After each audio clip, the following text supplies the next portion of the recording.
I'm Duris Maxwell. I drum, therefore I am.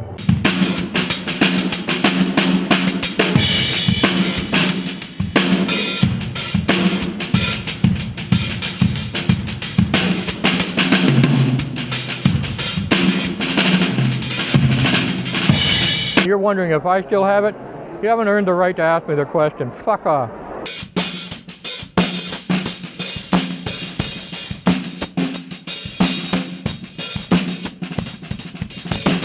Having the talent isn't the end of the story, it's the beginning of it. It's just a journey.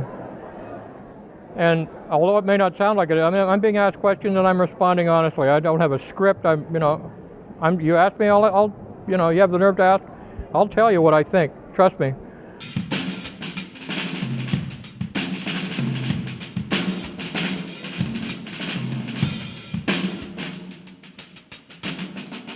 I can count on one hand the number of times where that's actually happened. You'd think it was dozens and dozens. Go talk to Ronnie Hawkins about smacking people. Ronnie Hawkins has smacked more people in one night than I have in my entire career, and I've been working these stinking joints since I was 11.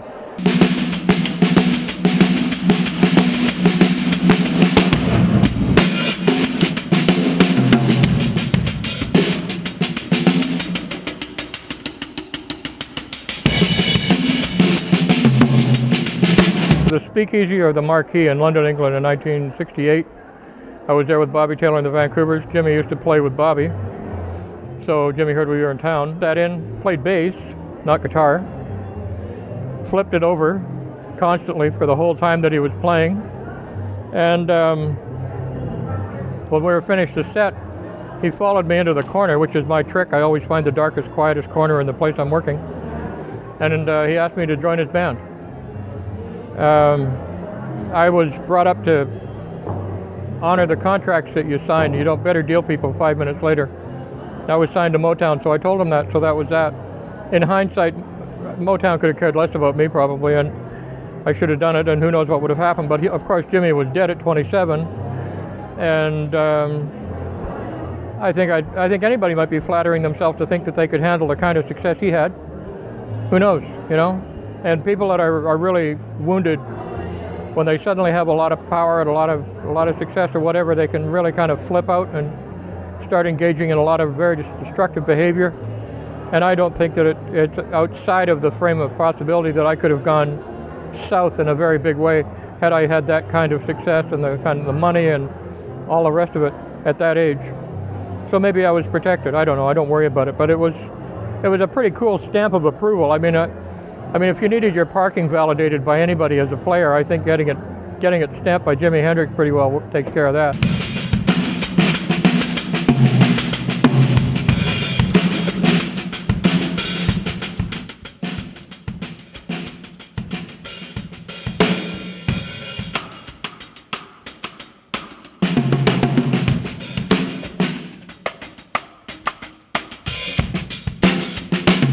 I played the Mama Let 'Em Play, the first two-set album, 12 weeks after I had my hand operated on.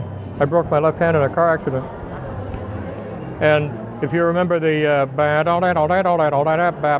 all those accents, I saw stars.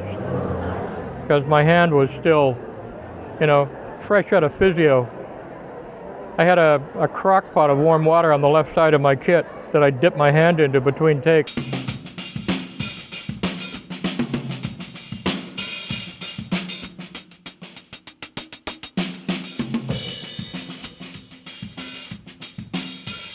Powder Blues is still making money to this day on a groove that I had a hell of a lot to do with.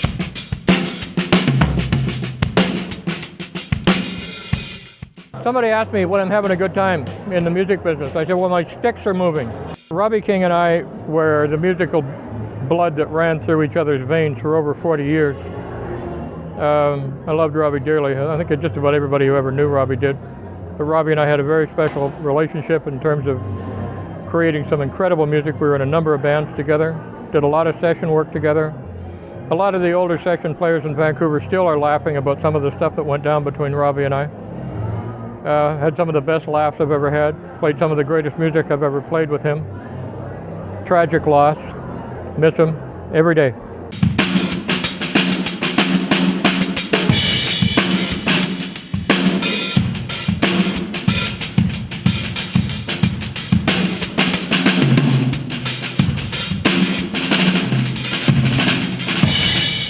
A lot of brilliant drummers that have influenced me over the years, and most of them have complexity as kind of a lifeblood of what they do.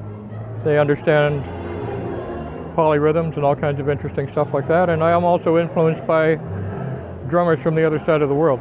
India in particular. Probably the most intricate and complex drumming on the face of the earth. Big inspiration was Tony Williams. Brilliant. I think he was 16 or 17 when Miles figured out that he was the guy that should be playing drums for him. Maybe I'm an old soul. Maybe I'm an old warrior. I'm not sure if you've had a chance to see these videos that I've been doing. Yeah.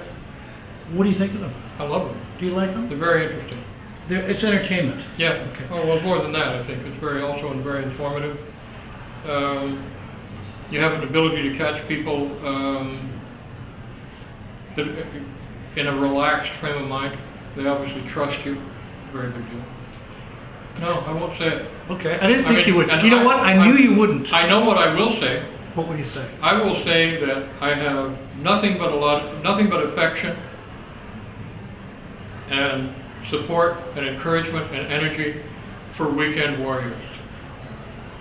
But I am not a weekend warrior. I am a full-on, honest to God, straight from the heart, pure, no bullshit, full-time, God save and Queen warrior.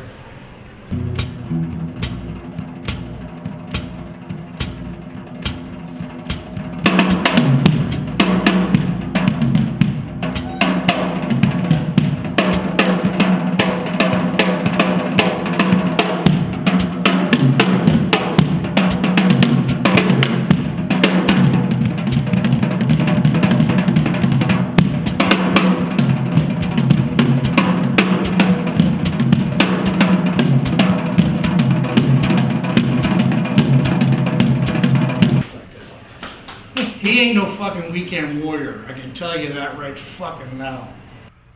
Let's see it.